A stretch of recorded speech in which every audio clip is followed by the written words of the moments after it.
ये वो दौर था जब फिल्में महज 15 से 20 हजार में बनती थी और टिकट की कीमत महज 30 पैसे हुआ करती थी। लेकिन उस दौर में भी कानन देवी एक गाने के 1 लाख रुपए और फिल्म के लिए 5 लाख रुपए लेती थी। यही वजह है कि उन्हें भारत की पहली फीमेल सुपरस्टार कहा जाता है। ये भारत के साथ साथ बंगाल की भी पहली स्टार थी।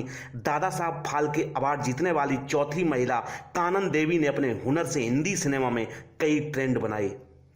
जेंडर पे गैप आज भी हिंदी सिनेमा में बड़ा मुद्दा है, लेकिन कानन देवी उस समय पुरुषों से ज्यादा फीस लिया करती थी। ये उन शुरुआती कलाकारों में है जिन्हें चाहने वालों से बचाने के लिए कड़ी सिक्योरिटी में रखा जाता था। साथ ही उन्हें भारत की पहली बॉयकॉट की जाने वाली एक्ट्रेस भी कहना गलत नहीं होगा। नमस्कार दोस्तों, आपका स्वागत है हमारे चैनल ग्लोबल थॉट में। एक बार फिर ग्लोबल थॉट में आज की स्टोरी कानन देवी की। तो देर किस बात की, कीजिए हमारे चैनल को लाइक और सब्सक्राइब और जानिए भारत की पहली फीमेल सुपरस्टार कानन देवी के जीवन की कहानी को। दोस्तों, 22 अप्रैल 1916 को कोलकाता में जन्मी कानन देवी का बचपन बेहद दर्दनाक था। कानन देवी की ऑटोबायोग्राफी सवारे अमी नामी के अनुसार कानन देवी जिन्हें अपना पेरेंट्स मानती थी, असल में उस दंपति ने उन्हें गोद लिया था। कम उम्र में ही जब उन्हें गोद लेने वाले रतन चंद्र दास का निधन हो गया तो उन्हें बेहद गरीबी का सामना करना पड़ा। जिन रिश्तेदारों ने उन्हें घर में आसरा दिया था वो उनसे नौकरों की तरह सलूक किया करते थे। 7 साल की उम्र में कानन देवी ने उन रिश्तेदारों का घर छोड़ दिया और मां के साथ हावड़ा रहने आ गईं। यहाँ जान पहचान के शख्स और थिएटर आर्टिस्ट तुलसी बनर्जी ने उनका परिचय मदन थिएटर से करवाया। थिएटर से जुड़कर छोटे मोटे काम करने के बाद कानन देवी को हुनर की बदौलत 5 रुपए की तनख्वाह पर फिल्म जयदेव में साइन किया गया। आगे उन्होंने शंकराचार्य, ऋषि प्रेम जैसी कुछ साइलेंट फिल्मों में छोटे मोटे रोल किए। साल 1931 में कानन देवी पहली बार रंगीन फिल्म जोर बारात में नजर आई, जिससे रातों रात उन्हें स्टारडम मिल गया। ये वो दौर था जब फिल्मों के लीड एक्टर्स ही फिल्म में आवाज दिया करते थे। दोस्तों, न्यू थिएटर से जुड़कर कानन देवी ने कई बेहतरीन गानों को आवाज दी और सुपरहिट सिंगर के रूप में उभरी। कानन देवी अकेली फिल्मों की कमान संभाला करती थी और उनकी ज्यादातर फिल्में हाउसफुल हुआ करती थी। यही वजह रही कि उन्हें भारतीय सिनेमा की पहली सुपरस्टार सिंगर का दर्जा दिया गया था। कानन देवी की पॉपुलैरिटी ऐसी थी कि जहां जाती थी देखने वालों की भीड़ लग जाती थी। यही कारण रहा कि न्यू थिएटर वाले उन्हें कड़ी सिक्योरिटी में रखते थे। कानन देवी पहली एक्ट्रेस हैं जिन्हें सिक्योरिटी दी गई थी।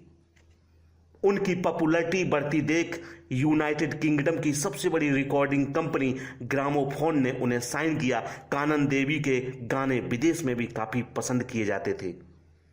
दोस्तों, 2015 में राइटर मेखला सेन गुप्ता की लिखी book Kanan Devi first superstar of Indian cinema के अनुसार कानन देवी भारत की पहली करोड़पति एक्ट्रेस हैं। 30 के दशक में वो पुरुषों से कई गुना ज्यादा फीस लिया करती थी। एक रिपोर्ट्स के मुताबिक पृथ्वीराज कपूर जैसे दिग्गज कलाकार को 30 के दशक में 70 रुपए फीस दी जाती थी। हालांकि कानन देवी 30 के दशक में महज एक गाने के लिए 1 लाख रुपए चार्ज करती थी। वहीं अगर उन्हें फिल्म में कास्ट किया जाना होता था तो उन्हें 5 लाख रुपए तक की फीस दी जाती थी। ये रकम इसलिए भी बड़ी थी क्योंकि उस दौर में ज्यादातर फिल्में 10 से 15 हजार में बन जाया करती थी, जिनकी टिकट भी महज 30 पैसे होती थी। ऐसे में कानन देवी ने 5 लाख रुपए फीस लेकर इतिहास रच दिया था। आज भी हिंदी सिनेमा में महिलाओं को पुरुषों से काफी कम फीस दी जाती है, लेकिन करीब 70 साल पहले कानन देवी ये रिवाज तोड़ चुकी थी। दोस्तों, स्क्रॉल इंडिया की रिपोर्ट के अनुसार कानन देवी 30-40 के दशक की सबसे बड़ी भारतीय अभिनेत्री थी। उनके पहने हुए कपड़ों से फैशन का नया दौर आ जाया करता था। फैशन आइकन रही कानन देवी पहली एक्ट्रेस है जिनके पोस्टर बिका करते थे। उनके पोस्टर खरीदने की होड़ मचा करती थी। कई नौजवान कानन देवी के पोस्टर अपने कमरों में लगाया करते थे। वो ज्यादातर ट्रेडिशनल लिबास में हुआ करती थी, लेकिन उनके ब्लाउज बेहद डिजाइनर होते थे। हर फिल्म में उनकी हेयर स्टाइल और हेयर एसेसरीज अलग होती थी।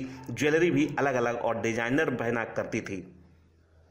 जब भी उनकी फिल्में रिलीज होती थी तो महिलाएं उनके कपड़े और गहने देखने पहुंचा करती थी और फिर उन्हीं की तरह कपड़े बनवाती थी। दोस्तों, कानन देवी ने 1973 में पब्लिश हुई अपनी बंगाली बुक सवारे अमी नामी में निजी जिंदगी के एक विवाद का जिक्र किया था। बुक के अनुसार कानन देवी ने 1940 में 11 साल बड़े अशोक मैत्रा से शादी की थी। दोनों की शादी पूरे कोलकाता में विरोध हुआ था। दरअसल अशोक मैत्रा कोलकाता के ब्रह्म समाज के लीडर और एजुकेशनिस्ट हेरंबा मैत्रा के बेटे थे। समाज में आला मुकाम रखने वाले हेरंबा मैत्रा फिल्मी दुनिया में काम करने वाली कानन देवी को बहू बनाने के खिलाफ थे, लेकिन उनके निधन के बाद उनके बेटे अशोक मैत्रा और कानन देवी ने शादी कर ली। जैसे ही दोनों की शादी की खबर अखबारों में छपी तो ब्रह्म समाज ने इसका कड़ा विरोध किया। पूरे कोलकाता में कानन देवी के खिलाफ विरोध प्रदर्शन होने लगा। कानन देवी जहां भी जाती थी वहां उनके खिलाफ नारेबाजी होती थी। ब्रह्म समाज के लीडर अशोक मैत्रा और कानन देवी पर शादी तोड़ने का दबाव बनाते थे, जबकि उस दौर में तलाक को कानूनी मान्यता तक नहीं मिली थी। सामाजिक दबाव के चलते कानन देवी ने घर से निकलना लगभग बंद कर दिया था। इस तरह कानन देवी भारत की पहली एक्ट्रेस रही जिनकी शादी का विरोध हुआ और उनका बॉयकॉट किया गया। बुक के अनुसार रविंद्रनाथ के लिखे कई गीतों में कानन देवी ने आवाज दी थी। ऐसे में दोनों परिचित थे। रविंद्रनाथ टैगोर ने कानन देवी को शादी की बधाई देने के लिए तोहफे में एक तस्वीर और ऑटोग्राफ भेजा था। यह खबर सामने आते ही रविंद्रनाथ टैगोर को धमकी भरे कॉल आने लगे।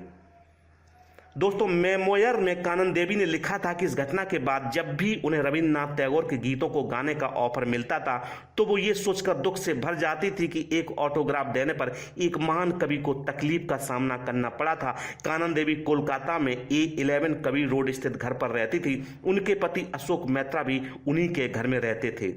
एक समय ऐसा भी रहा जब फिल्मों के सेट पर लोग कानन देवी के साथ बदसलूकी करने लगे। कई लोग उनसे निजी सवाल किया करते थे, जिसके चलते उन्होंने कई फिल्मों में काम करना छोड़ दिया।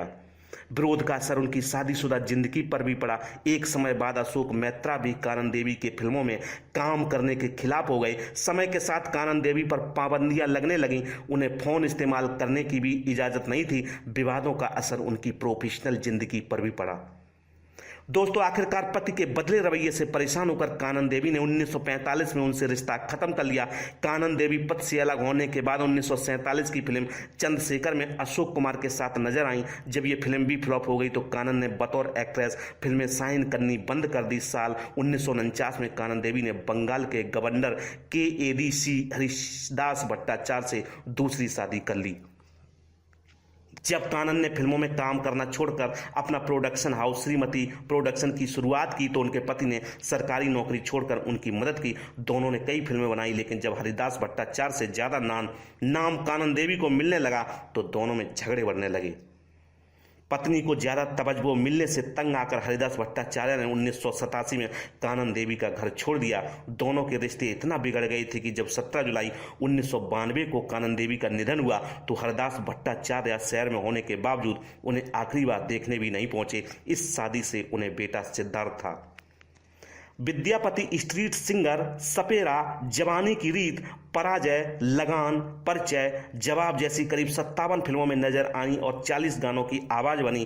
कानन देवी को साल 1968 में पद्मश्री से सम्मानित किया गया था। दोस्तों, साल 1976 में दादा साहब फाल्के अवार्ड जीतने वाली चौथी महिला रहीं।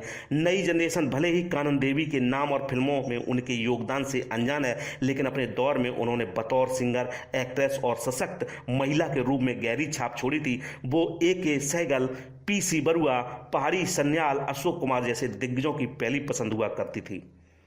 कानन देवी के निधन के बाद लता मंगेशकर ने साल 1994 में उन्हें श्रद्धांजलि देते हुए एल्बम श्रद्धांजलि 2.0 मॉय ट्रिब्यूट टू इमोर्टल्स लॉन्च किया था। इस एल्बम में उन्होंने कानन देवी के गानों ए चांद छुप न जाना और जिंदगी तूफान मेल को आवाज दी थी।